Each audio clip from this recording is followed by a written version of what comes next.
Hey everyone, Janie here. Welcome back to my garden. Welcome back to my greenhouse. I'm in here checking on my cuttings, my propagation of geraniums. The other day I propagated this plant right here, my geranium plant. And then I was talking to my friend Katie, who is a gardening friend. I have to say that is one of my favorite things about gardening is making friends with other gardeners. The gardening community is so much fun and we're all the same people. We all are just obsessed with plants and obsessed with gardening, and it is so fun to talk to everybody. I have to say that's one of my most favorite things about getting into gardening is having all the new plant friends. So anyway, Katie is one of my plant friends. I actually did a garden tour of her garden last year. I'll link it in the description down below.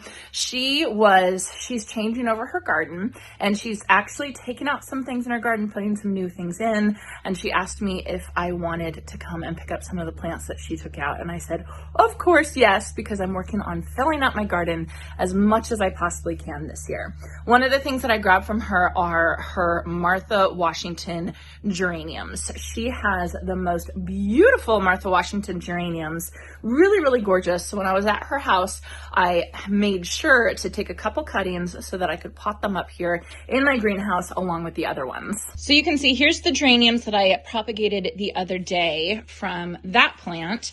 These are Katie's Martha Washington geraniums. They're just a little bit different. They're a little bit more, I would say, delicate. They've got roughly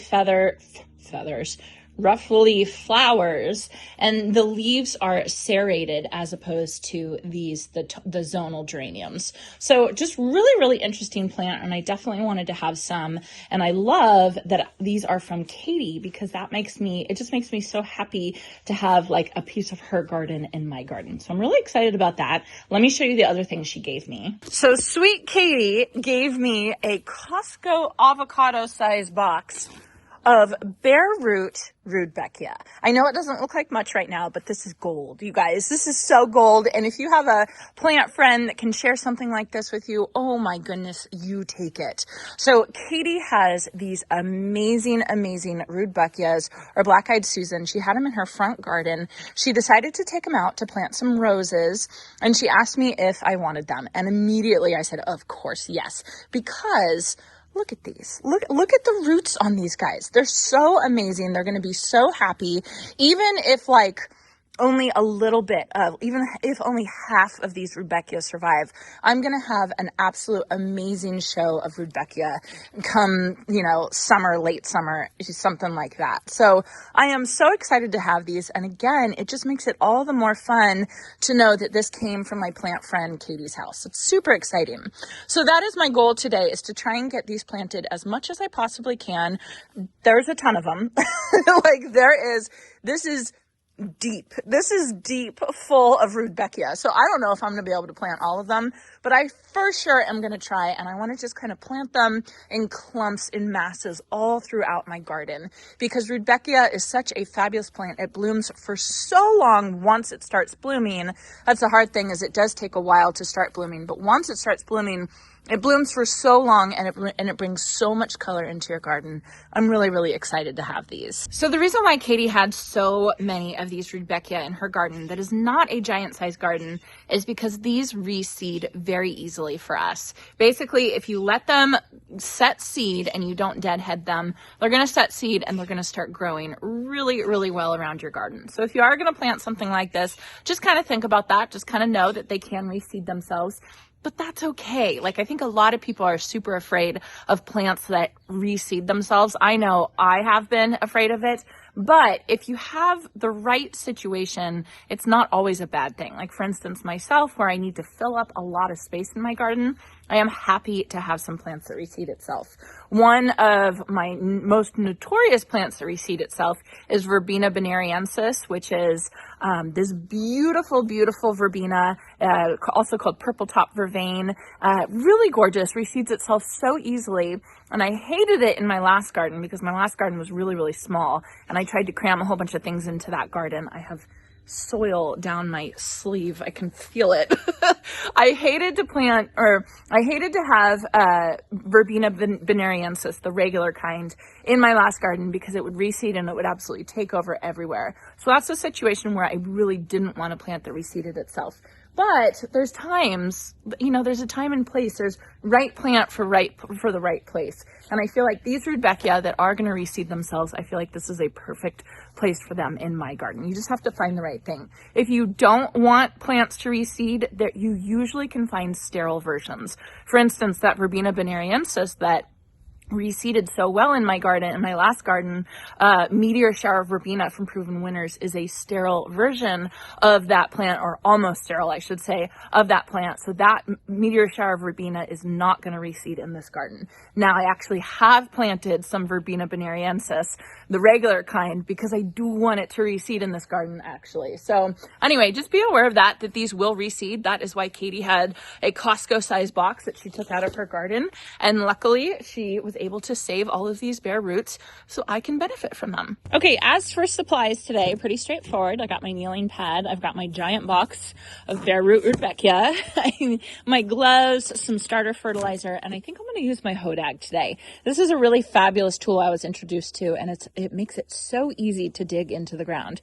It's kind of like a miniature-sized, what do you call this? Pickaxe, right? And anytime, like I think I want to plant some over here in this area, and this soil is pretty compacted and pretty hard to dig into. So having something like a hodag will make it super easy. So I'm going to get started over here. I'm a little late getting started in the garden today. It's already 1 o'clock because I filmed another video this morning at the UC Davis Botanical Conservatory. I can't wait for you guys to see that video. It's super cool. Hopefully it should come out tomorrow if I can get all the editing done.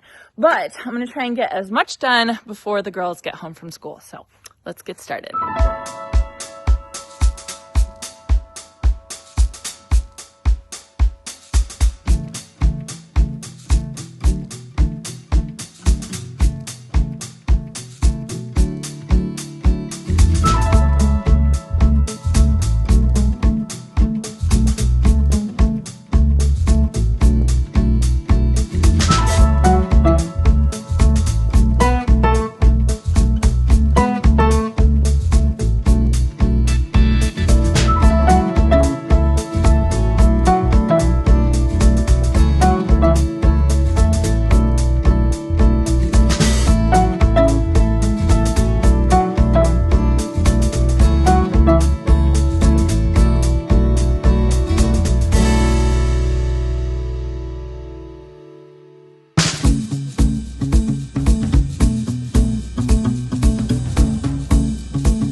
Okay, let me give you all a little bit of an update on where I've gotten with these. It's like bulb planting. It looks like I've done nothing, but I've been out here for almost an hour. So I've got an area that I planted over by the garage, an area in front of those tulips right there over by my gorilla cart, a big area right here of a bunch of them, and a big area right here of a bunch of them. It looks like nothing. I still have so many left, and I think I'm gonna have so many Rudbeckia in my garden, even just with this that I've planted thus far. So the way I'm planting these, I'm just taking my hodag and I'm just using that to make a hole. Now with this beautiful compost that I have here in the center island, I don't really need the hodag. It's nice to have, but when I have a little bit harder soil, this thing is, it's really fantastic. So then I'm using some starter fertilizer just to hopefully get it going. And then I was trying to be really careful and delicate about these guys, but I've kind of given up on that. I'm just grabbing wherever I can find some leaves, I'm just grabbing a bunch of them like that, shoving it in the hole, trying to keep a little bit of the foliage above ground so it can still photosynthesize. And just going like that. Now it's supposed to rain pretty significantly starting tomorrow night. So these are all going to get watered in really well. And then I think what I'll do is that I'll come through and I'll just kind of do a spiral of inline drip emitter tubing, just because we do get so dry here. Even Rudbeckia, a plant that doesn't need that much water and is pretty drought tolerant, still needs a little bit of supplemental water to keep blooming during the hot season. Right here, right next to where I'm planting the Rudbeckia, you can see this really not pretty looking mess right here. This is actually silver lining artemisia, which is actually a really pretty perennial.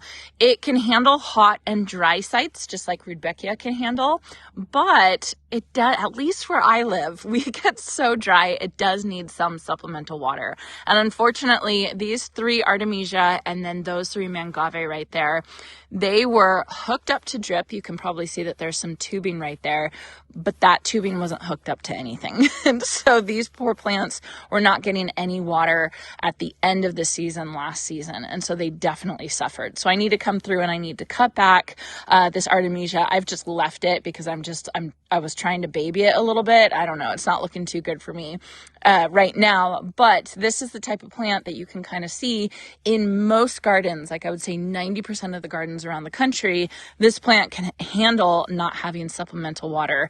But for us here in dry California, hot and dry California, we definitely need supplemental water, just like Rudbeckia here needs some supplemental water. So I'm just going to continue on with planting these Bareroot Rudbeckia. Kind of boring, so I won't bore you guys with that, but hopefully I can get most of these planted in my garden. I don't know. It's a lot. Katie, you gave me a lot. So we'll see how much I can get planted in my garden. I did want to tell you all, I've been wearing these knee pads for gardening today because these are actually Jason's knee pads. He wears them for drip irrigation because of course drip irrigation, you have to kind of be crawling all around. I like wearing my gardening overalls, and my gardening overalls are awesome because you can actually get knee pads, and there's a spot in the overalls that you can put knee pads in, which is great. When I wear my overalls, I feel like I can crawl around the garden and not scratch up my knees. So I wanted to try these out today to see if I like them. I definitely don't like them as much as my overalls, but they are pretty good. You know, they're kind of the same as like a kneeling pad or something like that, except for you can be a little bit more mobile. But the overalls, those are awesome. But of course I don't want to wear overalls every single day. So anyway, just wanted you guys to know, trying these out, they're okay. They're fine. Anyway, I am going to continue with all of this planting. I have so many more to do. I hope you all enjoyed this, and I hope you all have a chance to get in your garden today.